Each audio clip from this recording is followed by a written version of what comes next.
Good evening and welcome to the Scottish Hydro Challenge Pro-Am 2012 here at the magnificent Spey Valley Golf Course, the McDonald Aviemore Resort, and a beautiful summer's day it was today, beautiful sunshine, but believe it or not, just over a month ago, the Team Hydro boys were up the top of the mountain to promote the tournament, and Chris Stoke, well, he had a bit of a cold, but still helped out. Oh, it's wonderful. It's about 26 degrees up there.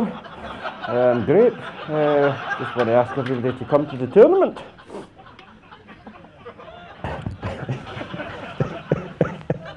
Well, if that doesn't get the spectators in, I don't know what will. John Foley, and John, well, that's the kind of length of putt that he's comfortable with.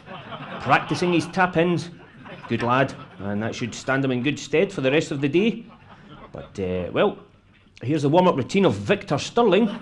Victor being sponsored to smoke by most of the people that know him, and luckily the audio wasn't on for this clip. But a fine athlete, I'm sure you'll agree. One of the most exercised mouths on the course, but of course, magnificent catering today, and really, you know, this tournament looks after its Pro-Am players, and Peter Shearer certainly diving into it. Perhaps you get a little bit on the corner of your mouth. Maybe Team Macaulay might point that out to him, but we can go back to the first tee, and yes, Mark Matheson was very late in the bar last night, and well, he's struggling. He wants to hit one of them. He doesn't want to hit it over there, but good teamwork.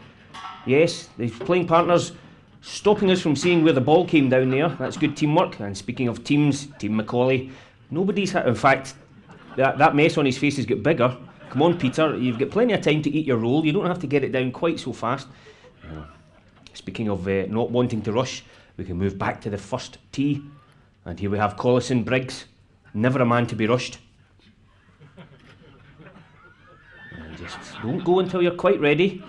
All the top golfers have a, you know, just a little loosen up or a little fidget to make themselves comfortable. Most of them don't go on for 20 minutes though. And Collison, well, I'm afraid we're going to have to leave Collison and move out onto the course. And look at this, Alan Williams doesn't like the sunshine. He's found the one little piece of shade that there is. He even came up short of the green to ensure that he could land in it. And look at that, even, well, it's not bad for distance, that chip. It's a bit wide, but I think perhaps he was really still trying to avoid the sun, going for that little shadow of the flag there on the green. Well, as they move off back on the tee, we have Michael Dunn. Michael, he's got a bit of a slice recently, he's trying to cure it.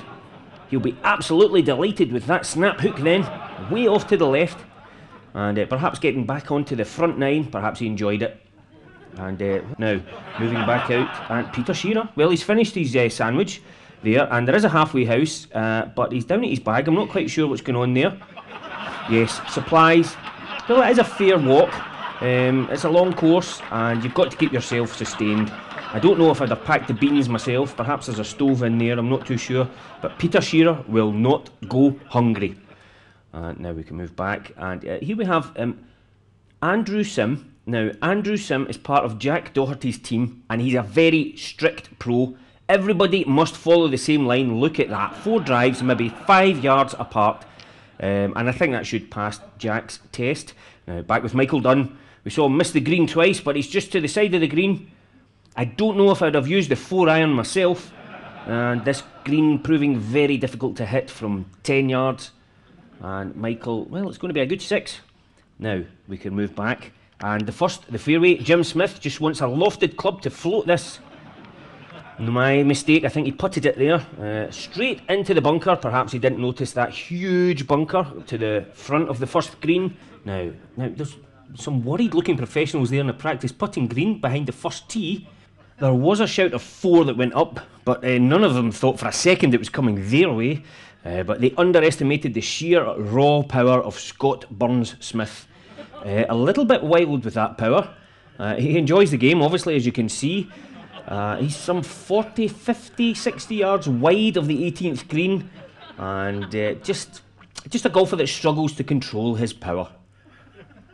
But he's going to try and make amends for it. No, still struggling to control that power.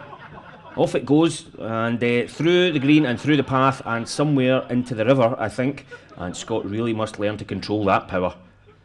It's still about an 8-iron back to the flag from there, but back out to the 4th, and just off the green, we need a very light touch here from Stuart McLaren. That's it, a couple of good practice swings. Relax, drive into the ball and just pop it up, float it up over the fringe, and roll it up to the flag.